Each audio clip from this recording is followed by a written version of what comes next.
મિત્રો અત્યારે આપણે એક એવા મંદિરે પહોંચી ગયા છે કે જ્યાં ખોડિયાર માતા સાક્ષાત વિરાજમાન છે અને તમામ ભક્તોના ધાર્યા કામ થાય છે। મિત્રો આપણે વાત કરી રહ્યા છે માટેલ ગામની।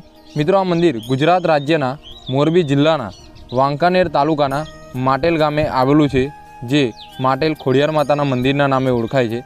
તો મિત્રો આજે આપણે આ માટેલની અંદર આવેલા ખોડિયાર માતાજીના મંદિરના દર્શન કરીશું અને સાથે આ મંદિરનો ઇતિહાસ પણ જાણીશું અને આ મંદિરની બાજુમાં જ એક માટેલિયો ધરો પણ આવેલો છે, તો આ ધરાનો પણ ઇતિહાસ જાણીશું। અને મિત્રો એવું પણ કહેવાય છે કે આ ધરાની અંદર માતાજીનું સોનાનું મંદિર છે અને માતાજી અહીંયા કિસ્મતવાળા માણસને મગર સ્વરૂપે દર્શન પણ આપે છે।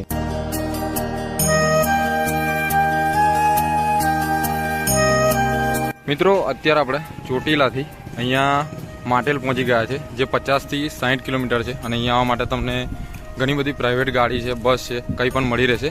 અને તમે પ્રાઇવેટ ગાડીની અંદર આવો છો તો તમને રિક્ષાવાળા છેક અહીંયા મંદિરની આગળ જ ઉતારે છે। તો આ સામે જ ખોડિયાર માતાજીનું મંદિર છે અને આ બાજુ ધરો છે। તો પહેલાં આપણે માતાજીના દર્શન કરીશું મંદિરની અંદર જઈને, પછી ધરાની અંદર જઈશું અને ત્યાં પણ દર્શન કરીશું અને અહીંયાનો જે ઇતિહાસ છે મિત્રો તે ઇતિહાસ પણ આપણે જાણીશું। તો આ સામે ગેટ છે, વાંચી શકો છો, આ શ્રી ખોડિયાર માટેલ ધામ। તો અહીંયા ગેટ પાસે જ તમને આ ઘણી બધી દુકાનો જોવા મળે છે પ્રસાદની, જ્યાંથી તમે પ્રસાદીની ખરીદી કરી શકો છો માતાજીને ચડાવવા માટે।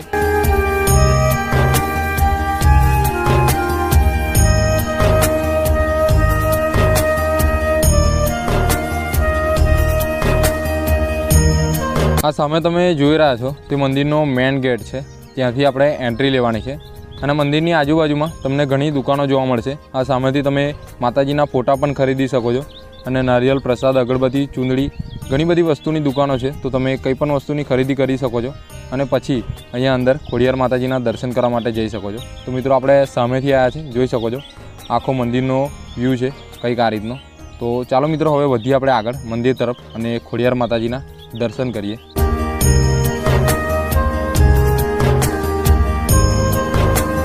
મિત્રો સામે છે ખોડિયાર માતાજીનું મંદિર અને મંદિરની બાજુમાં જ તમને આ વર્ષો જૂનું ઝાડ જોવા મળશે, તો તમે તેના પણ દર્શન કરી શકો છો।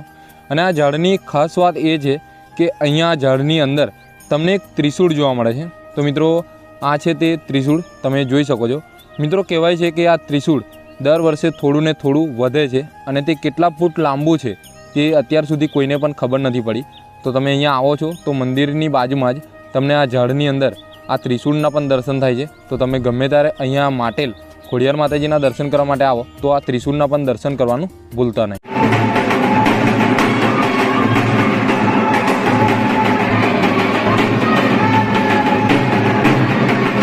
મિત્રો આગળ તમે વિડીયોની અંદર જોયું કે ભક્તો માતાજીના મંદિરની અંદર ધામધૂમથી નાચી રહ્યા છે।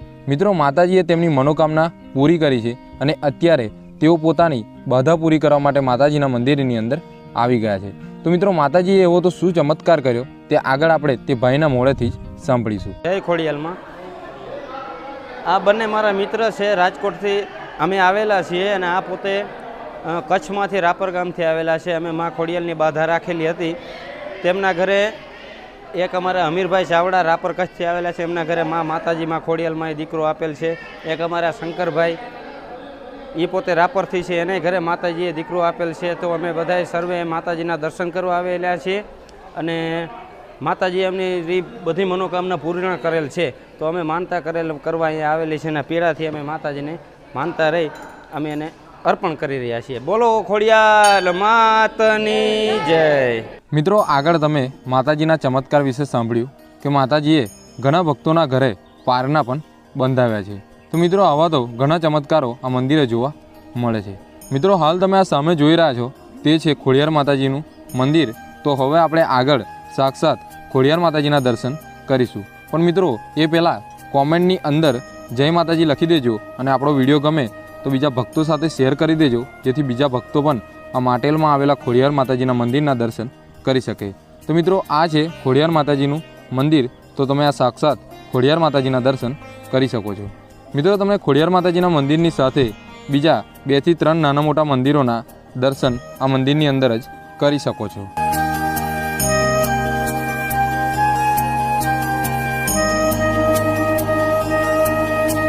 મિત્રો આ સામે છે ખોડિયાર માતાજીનું મંદિર અને તેની બાજુમાં જ તમે અહીંયા તમારું શ્રીફળ વધેરી શકો છો।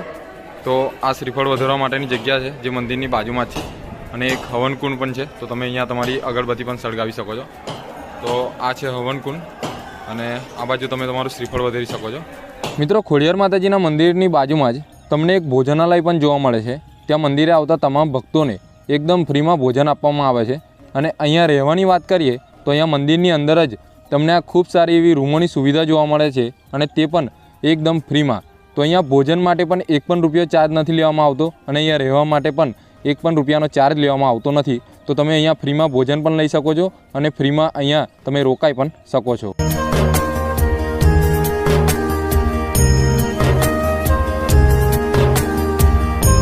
સામે છે શ્રી ખોડિયાર મંદિર ઓફિસ અને આખો મંદિરનો વ્યૂ છે, જોઈ શકો છો. તો આ સામેની તરફ મંદિર છે, આ બાજુ ભોજનાલય છે અને રહેવા માટેની સગવડ છે. અને આ સામે તમે ધજાના પણ દર્શન કરી શકો છો. અને અહીંયા બીજું એક પણ મંદિર છે, તો અહીંયા પણ તમે દર્શન કરી શકો છો. મેલડી માતાજીનું મંદિર છે.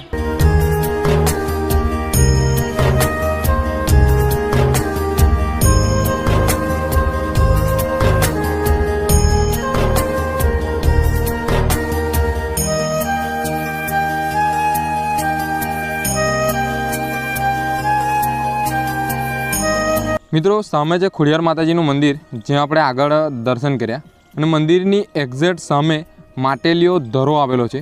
તો હવે આપણે ધરાના દર્શન કરીશું અને તેનો ઇતિહાસ જાણીશું. તો મિત્રો, ધરાના દર્શન કરવા જાઓ છો એટલે પહેલાં તમને અહીંયા મગરના દર્શન થાય છે. તો તમે અહીંયા મગરના દર્શન કરી શકો છો. મિત્રો, મગર એ ખોડિયાર માતાજીનું વાહન છે. તો તમે અહીંયા મગરના દર્શન કરી શકો છો. અને આ સામે છે આખો ધરાનો વ્યૂ. તો મિત્રો, અહીંયા માટેલ ગામના લોકો આ ધરાનું પાણી ગાળ્યા વગર પીવે છે અને કહેવાય છે કે આ ધરાની અંદર માતાજીનું સોનાનું મંદિર છે અને અહીંયા કિસ્મતવાળા માણસને માતાજી મગર સ્વરૂપે દર્શન આપે છે તેવું પણ કહેવાય છે. તો મિત્રો, આગળ આપણે વિડીયોની અંદર અહીંયાના જ એક ભાઈ છે, તો આપણે તેમની પાસેથી અહીંયાનો સંપૂર્ણ ઇતિહાસ જાણીશું. તો આગળ પણ તમે આપણો આ વિડીયો જોતા રહેજો. મિત્રો, આ ધરાનું પાણી અહીંયાના લોકો ગાળ્યા વગર પીવે છે. તો અહીંયા ધરાની અંદર તમારે બૂટ ચંપલ ધોવાની સખ્ત મનાય છે. અંદર સેવ મમરા કે ગાંઠિયા કે કંઈ પણ પ્રકારનો કચરો આ ધરાની અંદર નાખો નહીં તો તમને દંડ પણ થઈ શકે છે. આ માટેલ ગામ છે. આમાં 3 મકાન હતા, 2 કોરીના, 1 ભરવાડનું. ભરવાડ હતો 12 વર્ષ સુધી ગાયું ચારતો હતો. શું ચારતો હતો? ગાયું ચારતો હતો. ગાયું ચારતા 12 વર્ષ થઈ ગયા. એક ગાય હતી સાંજ પડતી 5 વાગતા અને ધરાના અંદર વી જતી. એ ગાય અંદર ઓટોમેટિકથી દૂધ દઈ બહાર નીકળતી. સાંજે ઘરે આવતી તો ભૂરો ભરવાડ કે આ દૂધ ક્યાં જાય? આમ કરતાં 12 વર્ષ થઈ ગયા. એક સમો થયો એટલે ભૂરો ભરવાડ પૂછડો પકડીને સાંજની ટાઈમમાં ગાયનો પૂછડો પકડીને આ ધરામાં ગીધો. આગળ જોવે તો માં હોનાના હિંચકા ઉપર બેઠા છે. ક્યાં બેઠા? હોનાના હિંચકા ઉપર. તો માએ કીધું કે તું અહીંયા શું લેવા આવી? તો કે હું 12 વર્ષ થઈ ગઈ, મારા વ્રત બાકી છે, મારા વ્રત લેવા આવ્યો છું. તો માએ કીધું કે વ્રત લેવા આવ્યો તો આ ઝાડના પાંદડા છે, લઈ લે, તારે જોવે છે. ઝાડના પાંદડા દીધા. એ ભૂરો ભરવા લઈ પછેડીમાં બાંધ્યા, પાલમાં બાંધીને બહાર આવ્યો. બહાર આવીને કીધું ભૂરો ભરવાડ કે આ ઝાડના પાંદડાનું મારે શું કરવું? એ પાછા ધરમમાં નાખી દીધા. ઘરે જેનો ઓલો ફાડ્યો આમ ઝટક્યો, એમાં 2 પાંદડા રહી ગયા. 2 પાંદડા હોનાના થયા. કિનાથી સોનાના 2 પાંદડા સોનાના થયા.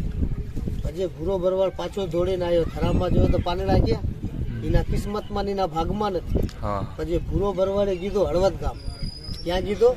હળવદ ગામ. અહીંયા બાછા રાજા હતા. જેથી બાછાઓનો રાજ હતો. બાછાઓનો રાજ હતો. બાછા રાજાને કીધું કે માટેલ ગામ છે, 3 જ ખોરડા છે, 2 કોરીના, 1 મારું ભરવાડનું મકાન છે. હું ગાયો ચારતો અંદર કીધું ધરાના અંદર તો માં બેઠી છે હોનાના હિંચકા ઉપર. તો તમે હાલો મારા ભેગા, તમને બતાવું. એ બાછા રાજા અહીંયા 9 તુંબા લશ્કર લઈને આવ્યો. આ પાણી ઉલેચવા મળ્યો. 999 કોહ જોડ્યા. કેટલા? 999 કોહ જોડ્યા. પછી ભાણીજીઓ દાદો આથી હોનાના માનું મંદિર છે, એનું હોનાનો ઈંડો જોવા મળ્યો બાછા રાજાને. પછી ખોડિયારમાં અહીંથી હાકલ દીધી ભાણીજીયા દાદાને કે આ બાછા આપણો સત લઈ જશે તો જગતમાં અહીંયા મને કોણ માનવા આવશે? પછી કાળે ઉનાળે ક્યાં વાદળો નહીં, ક્યાં વીજળી નહીં. કાળે ઉનાળીએ ભાણીજીઓ દાદો આવ્યો. 999 કોહ તણાવી અને મચ્છુ દંડીમાં ગયા, મચ્છુ ડેમના અંદર. પછી બાછા રાજા હતા ત્યાં પાઘડી પછાડી અને માને નમસ્કાર કર્યો. એ માં મને માફ કરજો, મને ખબર નથી કે તમે અંદર બેઠા છો. આ એ માનો ઇતિહાસ છે આ માટલીઓ. અને આ માં બેઠેલા છે ક્યારે? ત્યારે ના રા નવ ખાણતા જાહલને તેડવા જતા હતા સિંધમાં, કે સિંધમાં રોકાણા સુમરાને હાલવા દેનો અમે. પછી અહીંયા વરુડી માનું સ્થાનક છે. વરુડી માં વરડુસર ગામના અંદર તળાવ. પછી 999 કોઈ ઓલા લશ્કર લઈ નીકળ્યો. પછી વરુડી માં હતા 999 ઓલા લશ્કરને જમાડી આવે. એક કુલડીમાં ચોખા રાંધ્યા અને એક કોળી રજકો નાખ્યો. 999 તું ઓલા લશ્કરના ઘોડા આગળ રજકો અને એક કુલડીમાં ચોખા રાંધ્યા અને ઠાકરાના પાંદડા તોડીને દીધા. એમાં હોનાના પાન થયા. એના હોનાના પાન એ વરુડીમાં. ત્યાં પછી નવું ઘાણે પછી પાછા વળતા અહીંયા બેઠણો કર્યો એટલે માં અહીંયા બેસી ગયા. બરાબર. હવે સમજાઈ ગયા માનો ઇતિહાસ માટેલ ધરાનો એ છે. ને માં આના અંદર બેઠી મંદિર અને પેલું સોનાનું મંદિર છે. આના અંદર છે માનું. બરાબર. અને આના અંદર માનું સોનાનું મંદિર છે ને માની સોનાની નથડી વાળી મગરી બેઠી છે. એ મગર જોવા મળે છે સર? જેના કિસ્મતમાં એને મળે, જેના મળે એના બેડા પાર થઈ જાય. બરાબર. ભાગ હોય એને મળે, ભાગમાં ન હોય તો કાંઈ ન મળે. કાંઈ ના મળે. આંજલ વગણ અવાય નહીં, ભાગ વગણ ખવાય નહીં. ભાગમાં હોય તો થાળીમાં ભોજન રહે, ભાગમાં ન હોય તો થાળીમાંથી બહાર વીએ. હા. કૂતરા કે મીંડળા બોટી જાય તો પૂરું થઈ ગયું. બરાબર. એ ભાગ વગણ કાંઈ મળતો નથી. નથી. અને દર્શન થાય તો અચાનકથી થાય, માલ આવે. બરાબર. બીજો કોઈની તાકાત નથી નથી. લાવવાની. આ માટે લીએ ઘરો છે. આ પાણી છે ને તે અમેરિકા, લંડન, વિદેશ, ફોરેન બધે દેશમાં અને અહીંના લોકો આ પાણી ગાળ્યા વગર પીવે છે? ગાડિયા વિના પાણી પીવાનું. આ ગોળામાં ગાળવા જાય તો આમાં હાલમાં તારી જીવાત થઈ જાય. બરાબર. આચા મનથી કેન્સલ વાળું માણસ જો આ પાણી પીએ ને હા. એનું જિંદગીનો કેન્સલ મટી જાય. માનો સતત છે આ માણસ. માં બેઠી જ છે.